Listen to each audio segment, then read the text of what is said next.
Hi friends, very good morning. ఈరోజు 15th August holidays సందర్భంగా నేను గుత్తొంకాయ కూర వండుతున్నానండి. చూడొచ్చు, ఇప్పుడే మనం గ్యాస్ వెలిగించుకున్నాం. గ్యాస్ వెలిగించుకొని ఆయిల్ అయితే పోయేసామండి. కడాయిలో ఇక్కడ గుత్తొంకాయకు మసాలా పెట్టడం జరుగుతుంది. Hi friends, very good morning. 15th August రోజు హాలిడే కాబట్టి ఈరోజు వెరైటీగా స్పెషల్గా గుత్తొంకాయ కూర చేస్తున్నానండి. ఫస్ట్ టైం గుత్తొంకాయ చేస్తున్నాను. గుత్తొంకాయను ఫస్ట్ ఆఫ్ ఆల్ అయితే మనం గ్రైండ్ చేసుకున్నామండి. దాని మసాలాను వచ్చేసి ఇది మసాలా గ్రైండ్ చేసుకున్నాం. మసాలా గ్రైండ్ చేసుకున్న తర్వాత ఇట్లా మనకు మసాలా పెట్టేస్తున్నామండి. మా గుత్తొంకాయకు ఫస్ట్ ఆఫ్ ఆల్ ఇట్లా మసాలా పెడతాము. ఈ మసాలాను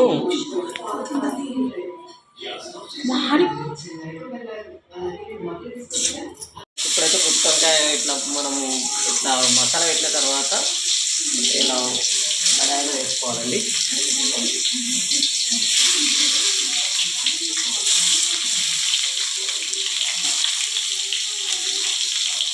నేను చేస్తున్నా, యాక్చువల్లీ లేట్ అవుతుందని మామిడి వేసుకున్నాను. అంటే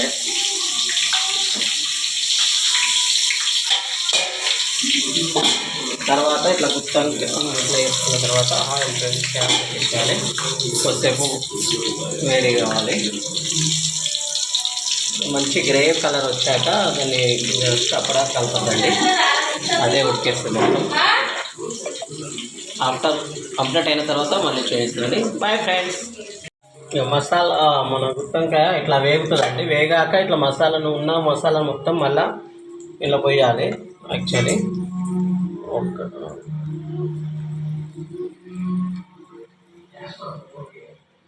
ఇట్లా ఇప్పుడైతే మనము మొత్తం గుత్తొంకాయ మంచిగా వేగినాక ఈ మసాలా ఉన్న బ్యాలెన్స్ మసాలాను ఇలా వేసేసాం. ఇట్లే కొంచెము వేగాలి. ఇప్పుడు మనం వచ్చేసి ఇది కవర్ ఏంటి పెట్టేసుకుందాం. క్యాప్ ఒక 5 minutes వామ్ కావాలి. దెన్ ఓకే ఫ్రెండ్స్, ఈరోజు 15th ఆగస్టు స్పెషల్ ఏంటంటే మా ఇంట్లో బగారా రైస్ అండ్ గుత్తొంకాయ అండి. గుత్తొంకాయ ఫస్ట్ టైం ట్రై చేశాము, చాలా నైస్గా ఉంది.